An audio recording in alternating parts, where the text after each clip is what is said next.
বাংলা বাঙালিকে বাঁচাবার জন্য ভারতীয় জনতা পার্টিতে যাওয়া উচিত। আমার লেট বোধোদয় হয়েছে। আপনি হয়তো দেখতে পাচ্ছেন যে তৃণমূলের বিরোধিতা করার রেশিওটা কমে গেছে। আমি দলে থেকে দেখতে পেয়েছি তৃণমূলের বিরোধিতা করা বন্ধ করে দিয়েছে। কংগ্রেসে থেকে তৃণমূলের দালালি করতে পারবো না, বেটার আমি তৃণমূল করব, কিন্তু আমি তো তৃণমূল করতে পারবো না, কেননা তৃণমূলের যে ইডিওলজি সে তো নেই, কিন্তু সে যেটাই আছে সেটার ঘোর বিরোধী। সেই জন্য ভারতীয় জনতা পার্টির সাথে এসে জুড়েছি। ভোট না দিলে, তৃণমূলকে না জেতালে লক্ষ্মীর ভান্ডার নাকি বন্ধ করে দেবে।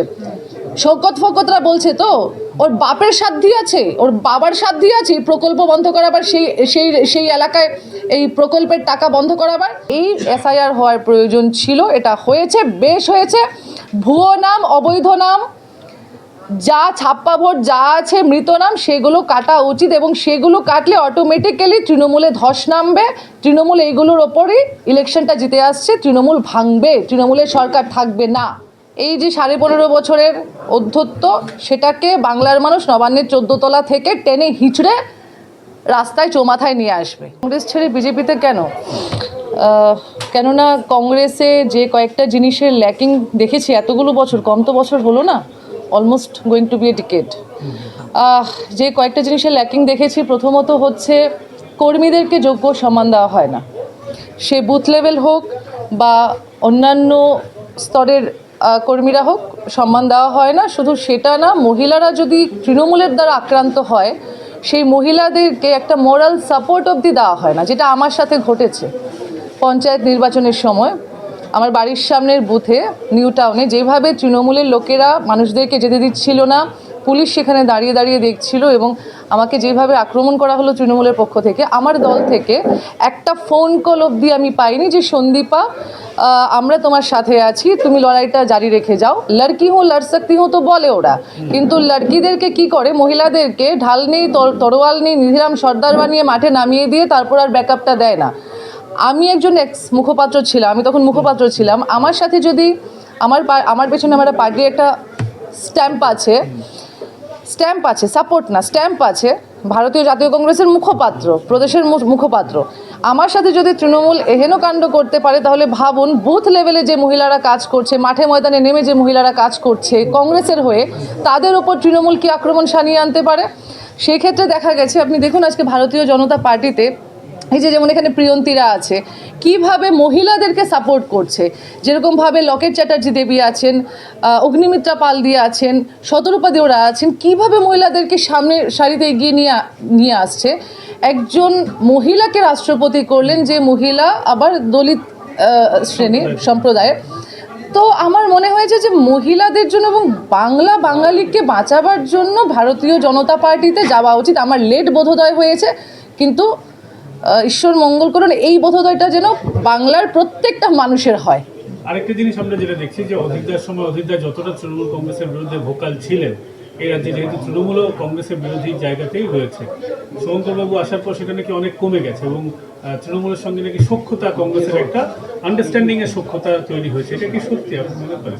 দেখুন, আপনিও চশমা পরেন, আমিও চশমা পরি, ঠিক আছে। আপনি হয়তো দেখতে পাচ্ছেন যে তৃণমূলের বিরোধিতা করার রেশিওটা কমে গেছে। আমি দলে থেকে দেখতে পেয়েছি তৃণমূলের বিরোধিতা করা বন্ধ করে দিয়েছে। তার মানে আমার চোখের চশমার পাওয়ারটা একটু বেশি। তো যারা দেখতে পাচ্ছেন, যারা এই ঠুলিটা পরে বসে আছেন যে তৃণমূলের বিরোধিতা কংগ্রেস করছে এই মুহূর্তে, আজ্ঞে না। আমি বলে দিচ্ছি, আমি একজন প্রাক্তন কংগ্রেসী, আমি ভেতর থেকে জিনিসগুলোকে দেখেছি। দেখে এই জন্য আমি সিদ্ধান্ত নিয়েছি যে না, তৃণমূল নামক দানবীয় শক্তির বিরুদ্ধে যদি লড়াই করতে হয়, সেটার জন্য ভারতীয় জনতা পার্টির সাথে সেই পরিবারে থেকে করতে হবে। একটা পরিবার কেন্দ্রিক দল, যে পরিবারে নয়নের মণি মা ছেলের জন্য অন্ধ হয়ে গোটা দলটাকে ভরাডুবি করছে, এবং এই রাজ্যের বুকে তৃণমূলের সাথে আপোষ করে চলছে, যে তৃণমূলের এগেনস্টে প্রত্যেকটা মানুষের প্রত্যেকটা স্তরে ক্ষোভ। তার সাথে কিভাবে, দেখুন, কংগ্রেসে থেকে তৃণমূলের দালালি করতে পারবো না, বেটার আমি তৃণমূল করব, কিন্তু আমি তো তৃণমূল করতে পারবো না, কেননা তৃণমূলের যে ইডিওলজি সে তো নেই, কিন্তু যেটাই আছে সেটার ঘোর বিরোধী। সেই জন্য ভারতীয় জনতা পার্টির সাথে এসে জুড়েছি। দিদি, আপনি অনেকদিন ধরে তো রাজনীতির ময়দানে আছেন, আপনি আজকে বিজেপিতে জয়েন করেন, কিন্তু রাজনীতির ময়দানে আপনি অনেক দিনের পুরনো। তো সেখানে দাঁড়িয়ে আপনার কি মনে হয় যে অভয়া কাণ্ড বা আরজিকর কাণ্ডের মতো পৈশাচিক যে ঘটনাগুলো পরপর আমাদের রাজ্য রাজনীতিতে ঘটে যাচ্ছে এবং সেটার কোনো সলিউশন পাওয়া যাচ্ছে না, সেটা কি মানুষের ভোটাধিকারী কোনো বড় ইম্প্যাক্ট ফেলবে এবারে? দেখুন, মহিলা সুরক্ষা, মহিলা নিরাপত্তা ডেফিনেটলি একটা প্রচণ্ড সিরিয়াস ম্যাটার। এবং আপনারা দেখেছেন যে কামদুনি হোক বা যে ক্ষেত্রে হোক, অভয়াকাণ্ড হোক, যাই হোক না কেন, একটা ছোট্ট বাচ্চার থেকেও শুরু করে সেখানে কিসের জন্য হয়েছে, কেননা অপরাধীরা অকুতভয়। অপরাধীরা জানে যে একটা নির্দিষ্ট দল আছে যার নাম তৃণমূল কংগ্রেস, সেই দলের পতাকার নিচে আমি যাব, আমি শরণাপন্ন হব, মুখ্যমন্ত্রী মমতা ব্যানার্জির হাত, অভিষেক ব্যানার্জি, তার ভাইপো অভিষেক ব্যানার্জির হাত আমার মাথায় থাকবে, আমার কিচ্ছুটি হবে না। তো ডেফিনেটলি অভয়াকাণ্ডের পর যেভাবে একটা জনঢল নেমেছিল রাস্তায়, এবং জাতি, ধর্ম, বর্ণ, লিঙ্গ, শ্রেণী প্রত্যেকটা নির্বিশেষে মানুষ রাস্তায় নেমেছিল, ডেফিনেটলি এইবার ইলেকশনে মহিলা সুরক্ষা, এসআইআর তো আছেই, এসআইআরের সাথে সাথে মহিলা সুরক্ষা একটা বিশাল বড় ফ্যাক্টর। এবং আশা করছি মানুষ ভারতীয় জনতা পার্টির সাথে থাকবে মহিলাদের নিরাপত্তা এবং সুরক্ষা দেওয়ার জন্য। সুপ্রিম কোর্ট বা হাইকোর্টের যে সাম্প্রতিক রায়, সেগুলোই যে তৃণমূলের যে ভোট কেনার জন্য জনমোহিনী বাজেট তৈরি করলো, যে দান খয়রাতির একটা রাজনীতি করছে, তার উপরে কি বড় বাধা তৈরি করতে পারবে বলে মনে করেন? কি এই যে দান খয়রাতি গুলো, এইগুলোর উপরে কি বাধা তৈরি করতে পারবে দেখুন, হাইকোর্টের রায়? দেখুন, ব্যাপারটা হচ্ছে প্রকল্প প্রত্যেকটা সরকার যে দল সরকারে আসে ওরা করে, প্রকল্পের কথা বলছি। পশ্চিমবঙ্গের রাজ্য রাজনীতিতে মমতা ব্যানার্জির দল তৃণমূল কংগ্রেসের সরকার, সভানেত্রী উনি তো অ্যাকচুয়ালি সংবিধানে হাত রেখে মুখ্যমন্ত্রীর পদে বসেছেন, কিন্তু আজ অবধি উনি ওই নিজেকে দলীয় নেত্রীর ঊর্ধ্বে গিয়ে উনি ভাবতে পারছেন না। তো শ্রমিকবাবু ঠিক কথাই বলেছেন, এটা তৃণমূল কংগ্রেসীদের সরকার চলছে, বাংলার মানুষের সরকার নয়, প্রথম কথা। দ্বিতীয় কথা হচ্ছে, যেই টাকাগুলো দেওয়া হচ্ছে সেই টাকাগুলো আমার আপনার ট্যাক্সের টাকা।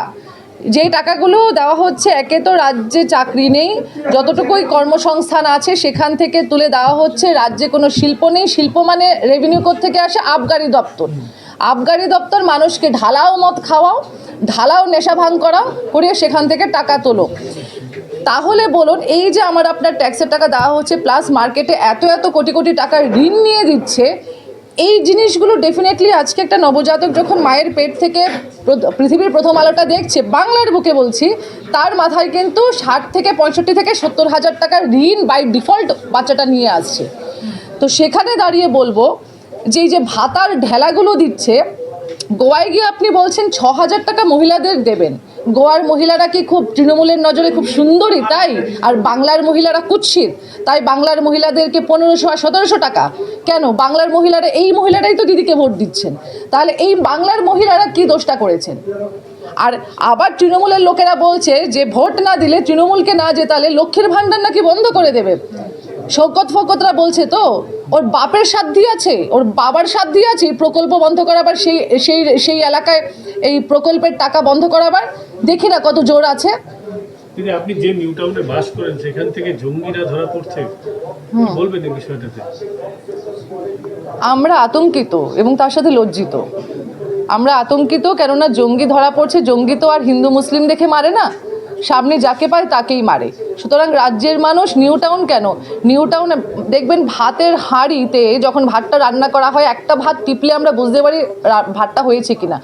নিউ টাউন জাস্ট একটা টিপ অফ দ্য আইসবার্গ।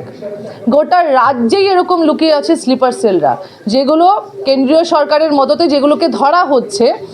আর এই রাজ্যকে ডেফিনেটলি উগ্রবাদীদের রাজ্য অনেক আগেই মুখ্যমন্ত্রী মমতা ব্যানার্জি বানিয়ে দিয়েছেন। যেদিন বলেছিলেন শওকত মোল্লাকে দাঁড়িয়ে তুই তো বোমা বাঁধিস, মানে উনি বোমা বাঁধে, শওকত মোল্লা বোমা বাঁধে। রাজ্যের মুখ্যমন্ত্রী, পুলিশ মন্ত্রী, স্বরাষ্ট্রমন্ত্রী উনি জানেন সেটা, তারপরেও খোলা সারের মতো ছেড়ে দিয়ে রেখেছে শওকত মোল্লার মতন উগ্রপন্থীদের। বিধায়ক বানিয়েছেন। হ্যাঁ, তো এই রাজ্যের ক্যাবিনেটে, এই রাজ্যের ক্যাবিনেটে বলুন বা এই রাজ্যের প্রশাসনে বলুন, বাংলার প্রশাসনে উগ্রপন্থীর রাজ চলছে এবং মুখ্যমন্ত্রী মমতা ব্যানার্জি দায়িত্ব নিয়ে সেটা করিয়েছে। ভুয়ো ভোটার কার্ড বা ডোমিসাইল সার্টিফিকেট যেগুলো রয়েছে, সেগুলো বাতিলের উদ্যোগ কমিশন নিয়েছে, তাতে কি আপনার মনে হয় যে তৃণমূলের ভোট ব্যাংকে একটা বড়সড় ধস নামতে পারে? এটা হওয়া উচিত ছিল। এসআইআরটা যেটা হচ্ছে সেটা হওয়া উচিত ছিল, কিন্তু আরও সুন্দরভাবে, আরও পরিকল্পিতভাবে করলে আরও বেটার হতো। নির্বাচন কমিশন, দেখুন, আমি বিজেপির একজন কার্যকর্তা হিসেবে আজকে যোগদান করেছি, আমি নির্বাচন কমিশনের কেউ না। সেটার জন্য উচ্চ পদাধিকারী যারা আছেন তারা আরও ভালো করে বলতে পারবেন। কিন্তু ব্যক্তি আমি যদি মনে করেন, আমি একজন বাংলার রেসপন্সিবল সিটিজেন হিসেবে এই এসআইআর হওয়ার প্রয়োজন ছিল, এটা হয়েছে, বেশ হয়েছে। ভুয়ো নাম, অবৈধ নাম, যা ছাপ্পা ভোট যা আছে, মৃত নাম, সেগুলো কাটা উচিত, এবং সেগুলো কাটলে অটোমেটিক্যালি তৃণমূলে ধস নামবে। তৃণমূল এইগুলোর ওপরই ইলেকশনটা জিতে আসছে, তৃণমূল ভাঙবে, তৃণমূলের সরকার থাকবে না। বিচারকদের এসআইআর প্রক্রিয়ার অন্তর্ভুক্ত করা হয়েছে, ঠিক সেই সময় দেখছি যে বিভিন্ন আদালতে হুমকি মেলে। এটা কি বিচারকদের ভয় দেখানোর চেষ্টা হতে পারে? অবভিয়াসলি আমি যদি আপনাকে হুমকি দেই তো এটা ভয় দেখানো নয়, তাই না? তো অবভিয়াসলি বিচারকরা অবধি রেহাই পাচ্ছে না, আমরা সাধারণ মানুষ, আমরা তো কোন ছাড়।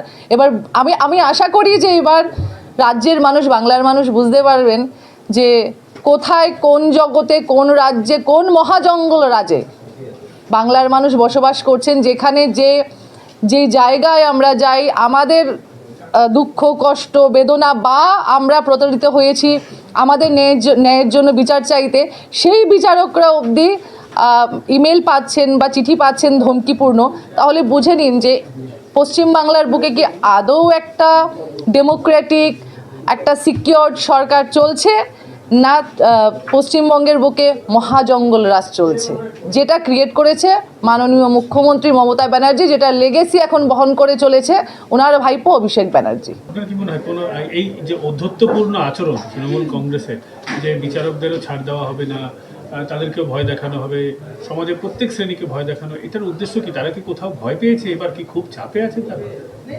দেখুন, 34 বছরের অধ্যত্বেরও শেষ হয়েছিল, বাংলার মানুষ সেটাকে শেষ করেছে। এই যে 15.5 বছরের অধ্যত্ব, সেটাকে বাংলার মানুষ নবান্নের 14 তলা থেকে টেনে হিঁচড়ে রাস্তায় চৌমাথায় নিয়ে আসবে। আমাদের যশস্বী প্রধানমন্ত্রী নরেন্দ্র মোদী বলেন না যে এটা নিউ ইন্ডিয়া হ্যাঁ, এটা নিউ বাংলা। এই বাংলা বিজেপি, ভারতীয় জনতা পার্টির দ্বারা উদ্বুদ্ধ হচ্ছে, এবং এখানে অধ্যত্বের কোনো জায়গা নেই, এখানে অমায়িক হতে হবে।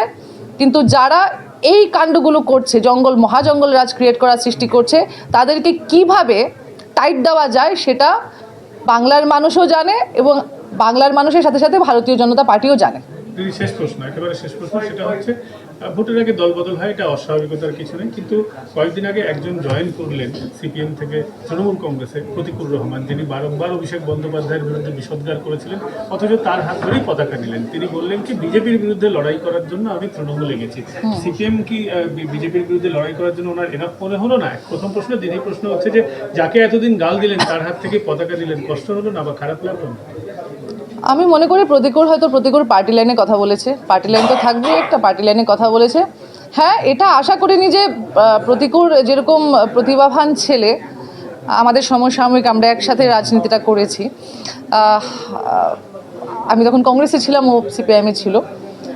প্রতিকুর এই একটা ভুল সিদ্ধান্ত নেবে, তৃণমূলের মতন একটি জঘন্য নর্দমার মতো, যেখান থেকে নর্দমা থেকে গন্ধ বেরোয়, এবং যত ধরনের, যত লেভেলের অপরাধী আছে, সব ধরনের, এটা একটা 14 তলার শপিং মল, ওই শপিং মলে গেলে প্রত্যেকটা টাইপের অপরাধী, ক্রিমিনাল আপনারা পাবেন, সেখানে প্রতিকুর গেছে, এটা একটু হতাশ করেছে।